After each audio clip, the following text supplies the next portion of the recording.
Welcome back to Where You Live with Gene and Tony. It's great to have you with us this Sunday morning. We're broadcasting from the Concierge Landscape Studios. We're brought to you by Extreme Exteriors. Before we get into our next story, we'd like to let our listeners know that we've got a great resource available for you. It's a bi-monthly newsletter called What's New.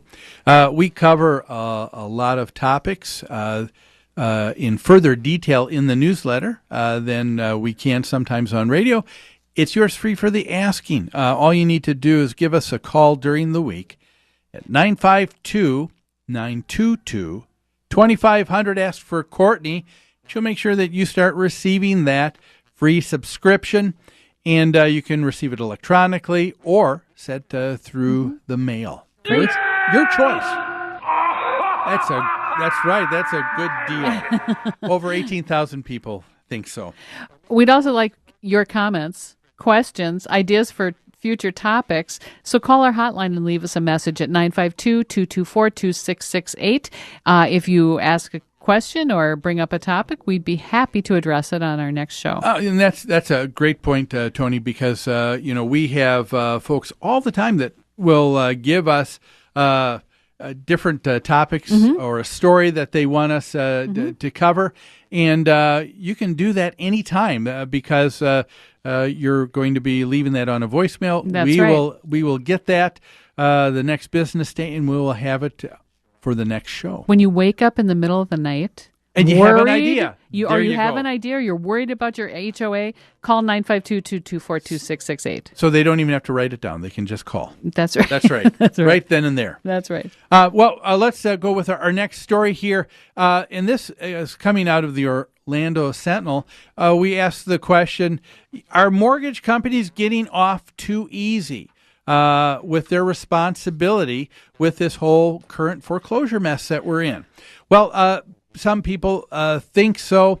Apparently, the Florida legislature this last year, they're constantly tweaking the state statutes with that govern homeowner associations. Well, they have a lot of associations there, so I'm not surprised that it's on the docket. Yes, they do. And one of the issues that they're trying to deal with, Tony, specifically, is that we all know that because of foreclosures, owners in community associations, the ones that are paying their assessments regularly, are now required to pay higher and higher dues, because if you have less people pulling their weight, it's got to be made up somewhere. That's right. And so that's a real problem. I want to split a hair here, if you don't mind. We're blaming this on foreclosures, and the truth of the matter is that it's not the act of foreclosure that's causing this problem. It's that people are defaulting on their homes and are abandoning their homes, or they're living in their homes and not paying their bills. Correct? That is a very good point, because That's right. and you know what? I'm going to say I'm sorry, because I've been to blame to thinking about that too. That is a great point. When I read the article, they said that because banks are foreclosing, it's causing a crisis in homeowners associations. Yeah. And the first thing I thought of was, but it's also a crisis when they don't foreclose, when they just leave an empty house in your association with no one paying for it. But we know historically that when before some of the harder economic times that we've gone through, there was a lot less problems with foreclosures in an association. We're talking, on the average, 1% to 2%, 3%. And how many people were abandoning their homes during that time period? None. Yes. Or the 1% or 2% that wound up in foreclosure. So the two things go hand in hand. It's the economic times. It's the job market. It's a lot of things that are feeding this current crisis. The other part, more lenders who didn't give any thought to what a person could really qualify for, and throwing qualifications to the side, and knowing. We've talked about that a lot on this show. Full well knowing that this person does not have the income to support that kind of home. Now, regardless of where the blame lies, it's still a problem for homeowners associations because they're not getting the income they were relying on to pay their bills. But you're right. But you've got to appropriately identify the problem, because if you don't, all of your potential solutions are not going to be a solution, are they? Good point. That's right. That's a good point. And so anyway, that's interesting. Anyway, here's what the Florida legislature has enacted and done.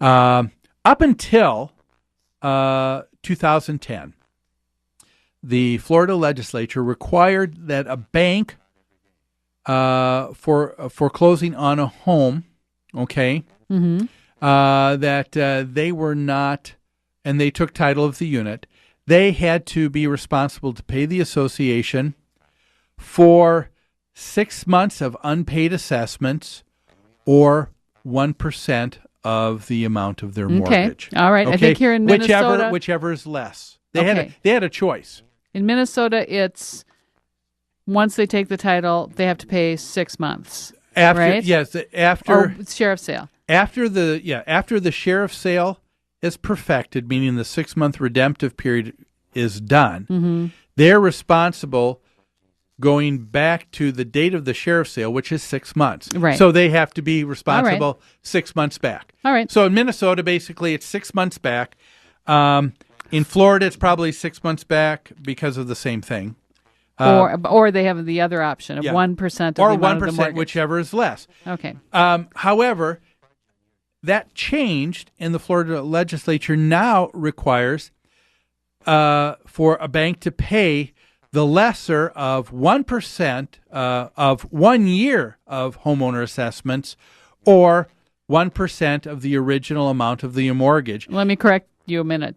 They have to pay 1 year of assessments or 1% of the original amount of the mortgage. Okay. Yeah, that's I think that's what I said. I thought you said 1% of 1 year's assessments. That's why. No, not 1% of 1 year's assessments. It's all right. one or the other. But again, the idea is whichever is the lesser of the two. Okay. And so some people were complaining, saying, "Hey," initially people were saying, that sounded better, because instead of being responsible for a half a year, now you have to be responsible for a full year. They may be responsible for a full year. But the proviso here is whichever is lesser. And the people in Florida are saying, wait a minute, what's lesser almost all of the time is 1% of the mortgage.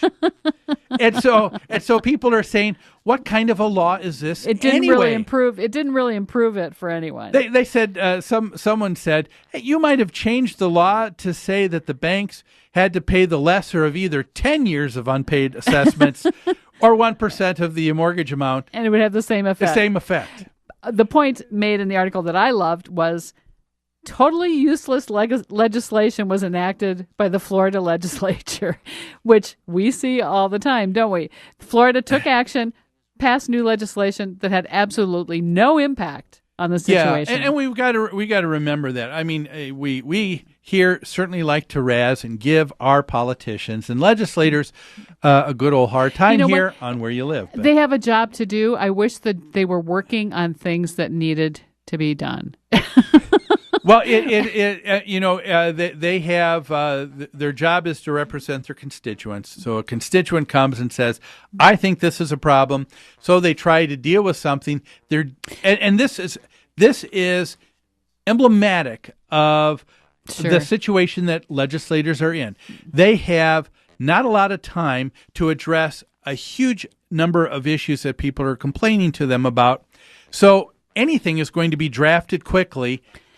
But just about everything is going to be not thought through. Gene, if one person comes to you and says they don't like what's going on, is that reason to react?